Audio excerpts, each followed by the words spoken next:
꼬깃꼬깃해진 월급 봉투, 빛바랜 사진 한 장, 한 글자 한 글자 정성껏 써내려간 일기장. 누군가의 애틋한 추억과 희미해진 기억이 모여 작은 역사를 만들어가는 곳, 전주 시민 기록관이다.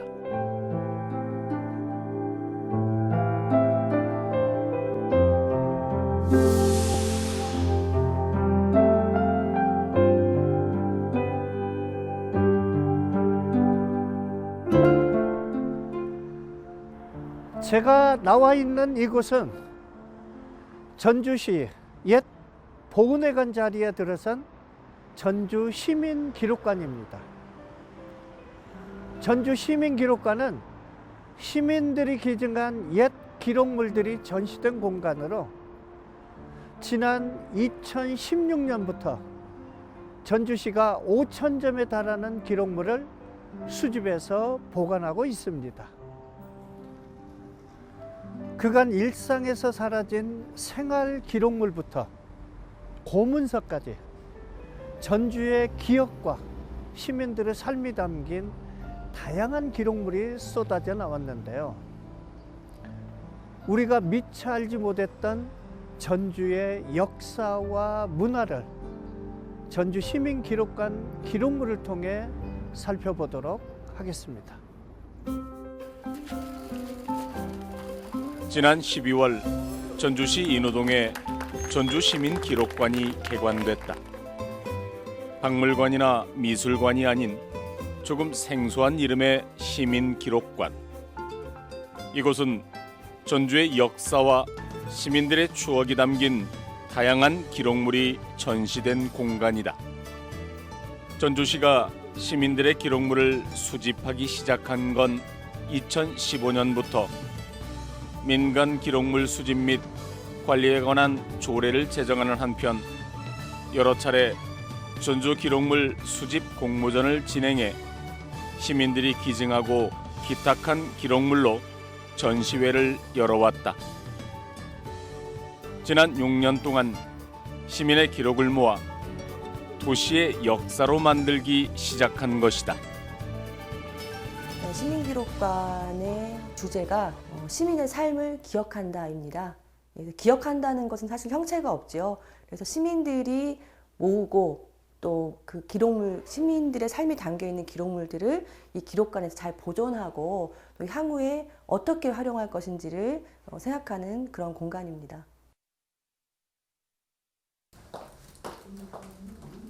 전주 시민기록관에 들어서면 독특한 컨셉의 공간을 만날 수 있다. 바로 보이는 수장고다. 원래 수장고라고 하는 것은 항온항습이나 방염 이렇게 시설이 되어 있기 때문에요. 외부인의 출입이나 또는 마음대로 볼 수 있는 곳은 아닙니다. 다만 전주 시민기록관은 설명드렸다시피 시민들이 기증한, 기탁한 기록물들이 있는 곳이기 때문에 누구라도 와서 볼 수 있도록 보이는 수장고를 기획을 해서 새롭게 구축한 공간입니다. 기록관 저는 예. 처음 와봤어요. 아, 그래요? 그런데 예, 와서 반갑습니다. 보니까 예. 이 많은 자료가 있는데 저는 이 그림이 눈에 띄네요. 얼핏 보면 산수화 같기도 하고 예. 또 자세히 보면 사람들이 이렇게 그려져 있는 게 머리에 뭐 갓도 쓰고 예. 풍속화 같은 느낌이 들기도 해요. 예. 근데 어떤 그림인가요? 아, 이것은 이제 책 제목은 이제 효행록인데 그 효행의 사실을 그림 한 카트에 전부 다 이걸 표현하고 있어요. 예. 그래서 저분이 김수철이라는 분이에요. 그 주인공이라는 분이. 근데 이제 아버지가 이질에 걸리는 거예요. 이질에 걸리니까 당신 아버지 병은 단 한 가지 고칠 수 있다. 그게 뭐냐면은 장어만 특효가 있다. 그러니까 이분이 한 겨울인데 장어를 찾기 위해서 온 말하면 그 냇가를 전주천을 다 이제 돌아다니는 거죠. 근데 겨울에 그 장어가 눈 속에서 딱 나오는 거예요. 그게. 그랬을 때의 그 광경을 옆에 있는 지소에 있는 분들이 이 세 분이 증인으로 그 광경을 보는 것을 그림으로 그리는 거예요. 그게 밑에 있는 분이 한 카트고 카트가 두 개별로 돼 있어요. 또 하나 또 그 대성동 쪽인데요. 대성동 쪽에 또 하루 또 가게 된 거예요. 며칠 후에. 근데 그 꼬마가 옷을 전체 벗은 상태에서 장어를 2마리를 팔고 있는 거야. 한겨울인데 그 꼬마가 옷을 벗고 장어를 2마리를 파는 거예요. 똑같은 분이죠. 갓을 쓰고 있는 그 수철이라는 분이. 그래서 그 장어를 아주 귀한 돈을 주고 사오는 광경. 2카트가 있습니다. 아버지의 병을 낫게 하려고 한겨울 천주천에서 장어를 잡았던 아들의 효심을 기록한 효행록. 이 효행록은 그의 동생인 김우철이 기록한 것으로 당시 상황이 자세히 적혀 있다. 동생이 우철이에요. 동생 우철이. 예, 우철이란 분이 그 효행 사실을 당신의 이제 아버지를 위한 이제 이 사실이니까 그것을 기록으로 남기기 위해서 이 그림을 그리는 거예요. 동생이 뒤에 이제 그 발문을 쭉 씁니다. 그게 말하면 이 그림의 예, 뒤쪽에 가면 그 연관된 장어에 관한 내용이 그림 이렇게 쭉 파란 절구로 이렇게 써져 있거든요. 그러면 그 내용을 보니까 자기 동생이 이걸 기록했다 이렇게 이제 뒤쪽은 되어 있습니다. 이 지도는 남구 산성이 나오고 전주천이 나오고 색장동 지소가 나오고 또 승암산이 나오고 병암이라는 새로운 어떤 지도 그 명칭이 있습니다. 그래서 지명적으로도 중요한 어떤 의미를 가지고 있습니다. 그래서 효행 사실도 중요하고 또 전주 지소도 중요하고 지명적으로도 매우 중요한 자료입니다. 세 분이 있는데 지소에서 근무하는 스님 또 실질적으로 지소에서 종이를 뜨는 그 젊은 동자가 하나 있어요. 그리고 분안면에 전주 이제 그 분안면에 도윤이라는 분이 있는데 도윤이 지금 현재 상태의 그 면장의 그분이 지소를 관리하는 분이 아닐까 이렇게 추정을 합니다. 그분이 그 장어 잡는 그 효자의 그 어떤 기적 같은 사실을 이게 한 겨울인데 그것을 증명하는 사람이지 않을까 이렇게 생각을 해요. 근데 이렇게 그림으로 해놓는 경우에는 그렇게 흔치 않고 또 효행 사실을 했을 때 장어라는 어떤 주제를 가지고 한 것은 제가 이제 처음 접하게 되었습니다.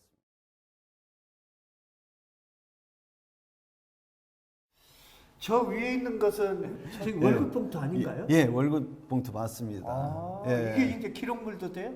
그렇죠. 평생에 받은 월급 봉투를 계속 이제 모아둔 거죠. 그래서 이제 처음에는 어떤 용도, 본봉이 얼마이고 소득세 얼마 띄고 이런 것들이 나중에 가서 좀 변하더라고요. 그런 것들을 한눈에 다 알 수 있는 월급 봉투입니다.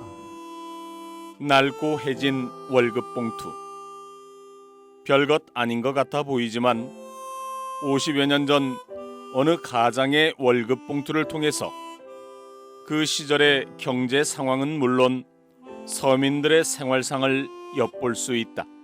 봉급 총액이 5,820원. 예.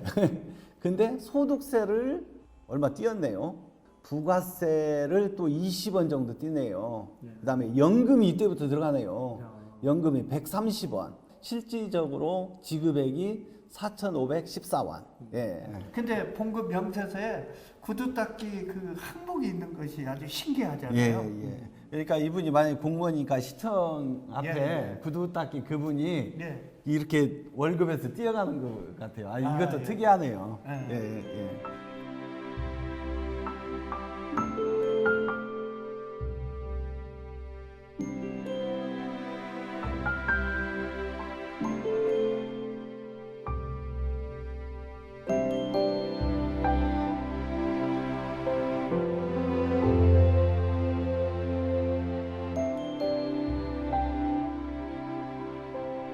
여기 지금 저렇게 붉은색 둥그스러운 도장처럼 찍혀 있고 중자가 저렇게 있는 거 이게 뭔가요?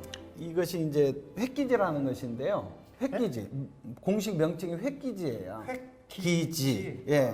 획기지인데 저 왼쪽에 보면은 획기지 이렇게 써져 있죠. 그을 획, 기록할 기, 선을 그어 기록한다는 뜻을 가진 획기지. 종이를 보면 사람들의 이름이 적혀 있고 그 아래 동그라미와 가운데 중자가 기록돼 있는데 형식도 이름도 다소 생소한 획기지의 정체는 과연 무엇일까?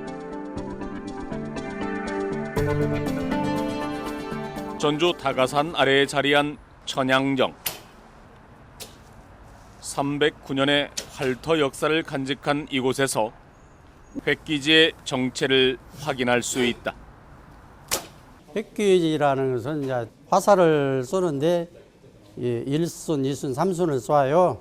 예, 근데 한 순이라는 게 이제 그 화살을 5발을 쏘거든요. 총 15발을 쏘는데 그 획기지를 보면은 가운데 중자를 한번으로 써서 중자를 찍은 것은 맞았다는 거고, 그다음 원으로 이렇게 찍힌 것은 안 맞았다는 표시거든요. 획기지는 궁도 대회에 출전한 사원들의 결과를 공식적으로 기록한 채점표다. 선수별 화살의 적중수와 모든 선수의 성적이 획기지에 빠짐없이 기록됐다. 궁도 대회에 참가한 선수는 145m의 거리에서 화살을 쏘아 관역을 맞춰야 하는데 당시 획기지의 기록을 보면 관역을 맞히는 게 그리 쉽지 않은 일이었던 것으로 보인다. 여기를 보시면은 김제 홍심정의 백운호라는 분이 5발을 쏘아가지고 한 발도 안 맞았어요. 이런 경우는. 근데 이 박영수라는 분은 5발을 쏴서 첫 발하고 3번째 발만 맞고 나머지 3발은 안 맞았어요. 이런 겁니다. 여기 보면은 다 맞은 사람은 없네요. 쉬운 게 아니죠. 예. 획기지는 활쏘기 대회 장원에게 부상과 함께 수여되는 것이 전통이다. 획기지를 갖고 있다는 건 대회의 우승자임을 뜻하는 것으로 획기지를 몇 장 가지고 있느냐에 따라 그 사람의 활쏘기 실력을 알 수 있다.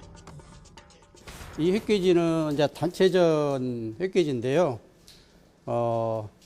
남원 관덕정에서 주최하는 전국 대회 때 우리 천양정 단체 팀이 우승을 해서 가져온 겁니다. 예.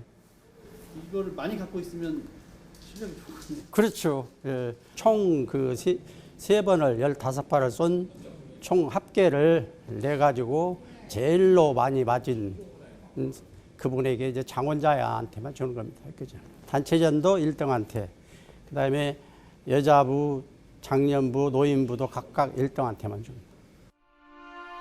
획기지의 동그라미와 중자 사이엔 활을 쏘는 사대에선 사수들의 긴장과 탄식이 함께 아로 새겨져 있다. 기록은 과거와 현재를 이어준다. 시대와 교감하게 해주는 대표적인 기록물은 사진이다. 찰나의 순간을 담은 사진 한 장은 시간이 흘러 개인에겐 아련한 추억이 되고 또 하나의 역사가 된다. 이건 한 가족의 가족 앨범인데요. 창고에서 한 50년 이상 이렇게 묵혀져 있다가 나온 앨범입니다. 그래서 전주의 그 당시의 풍경뿐이 아니라 한 가족의 혼례부터 장례까지를 볼 수 있고요. 이렇게 혼례 사진이 들어있고 뒤쪽에 가다 보면 지금 남녘 땅은 아니지만 금강산에 그 당시엔 자유롭게 다녔기 때문에 금강산에 갔던 여행 탐방 기록들. 여기는 전주 한병루입니다. 1938년에 지금 말하면 개모임에서 이렇게 기념사진 찍으신 것들이고요. 전주에 덕진하면 지금도 소나무가 있지만 이 당시에는 이 정도로 더 빽빽하게 나무가 많았다는 것을 볼 수가 있는 사진들이죠. 네. 이렇게 남아있기 때문에 지금 우리가 육안으로도 확인할 수 있습니다. 이 사진은 굉장히 귀한 사진인데요. 아이들이 춤추고 있는데 1938년 5월입니다. 한참 초록이 연글 때인데요. 전주 서문교회에 전주 유치원이 있었습니다. 그래서 전주 유치원 원아들이 이렇게 소풍 가가지고 율동하고 밝게 노는 모습이죠. 지금은 이제 할아버지 할머니들이 그렇죠. 네, 38년 사진이니까 아마 돌아가신 분도 계실 거고. 네.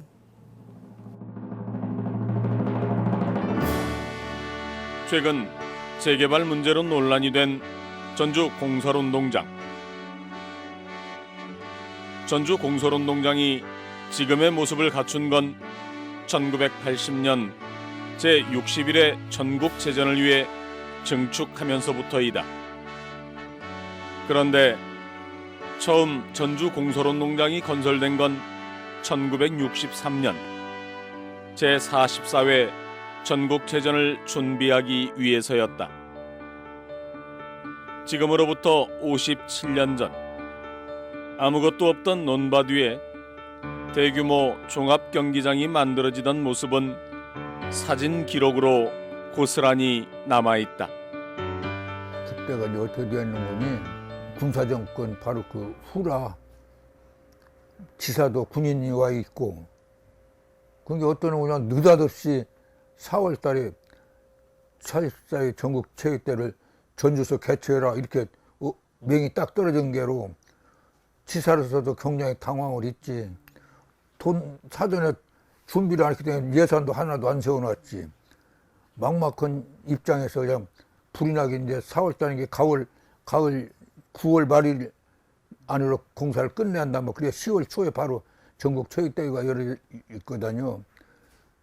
근데 이제 지사께서 큰일 났다고 하시는 이제 당시 도청 건설과 공무원으로 공사 감독관을 맡았던 임양원 씨는 당시 상황을 꼼꼼하게 사진으로 남겼다. 단순히 공사 현장에서 찍은 기념사진이 아니라 전주 종합경기장 건설의 모든 과정을 처음부터 끝까지 기록한 기록사진이었다. 중요 대목을 전부 다 찍었었지. 공사를 이렇게 정확하게 했다 하는 뜻으로 증거물로 다 만들기 위해서 이런 거 공사 끝나고 나면 이제 감사원 감사를 받아야 할 거다뇨. 내무부 감사도 받고 도감사도 받고 그 감사 때 이제 철근을 속으로 다 넣고서 콩쿠를 해버렸으니까 속으로 들어간 철근이 어떻게 들어간지 모를 거다뇨. 근데 사진을 다 찍어놔야지 이렇게 했다는 그 증거를 만들기 위해서 다 한 거예요. 전국체전이 열리는 날은 10월. 하지만 경기장 건설이 시작된 건 4월이었다. 불과 5개월밖에 남지 않은 시간. 공사 기간은 그야말로 턱없이 모자랐다. 보통 일이 아니 이것이 보통 일이 아니야. 그러면 설계나 되어 있냐? 설계도 없어. 그래서 이제 부랴부랴 이제 서울에 이제 그 운동장에다 대해서 설계를 잘 할 수 있는 회사가 보고 이제 설계를 해달라는 게 그 그림만 그려가지고 그냥 대충 그림만 그려가지고서는 보냈어.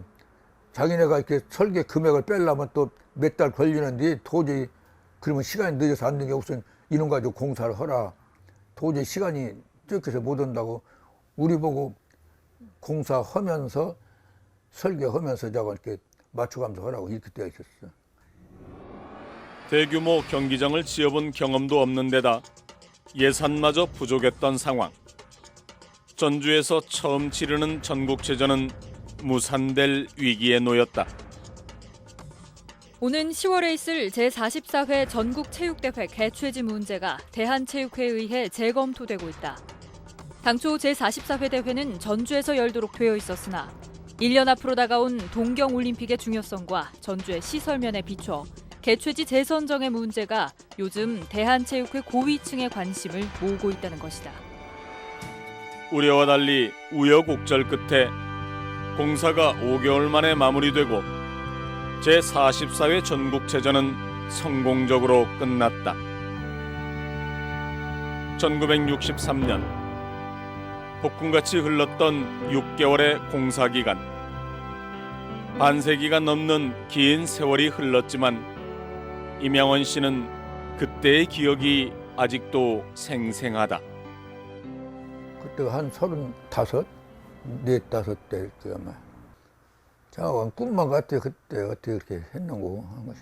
내가 밤 1시까지 그 설계 물량 빼고 가격 맞추는데 참 고생 많이 했죠. 밤 1시까지 거기서 근무를 하고 자전차 타고 삼천동 용사에 살았었는데 그때는 용사까지 집에로 와서 또 새벽 4시에 잔차 타고 가고 그런 게로 보통 체력은 감당 못했는데 내가 어떻게 그걸 감당했는가 지금 생각해도 참 꿈만 같다고.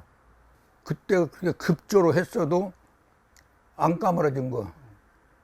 그 뒤에다가 그 자가를 채우는 것을 제대로 채워서 했기 때문에 안 까물어지고 몇 년간 방언했다는 거 그것이 참 다행이다.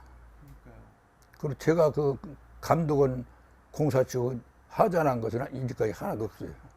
그래가지고 그때 전국체전은 잘 치렀어요? 아주 멋있게 잘 치렀지.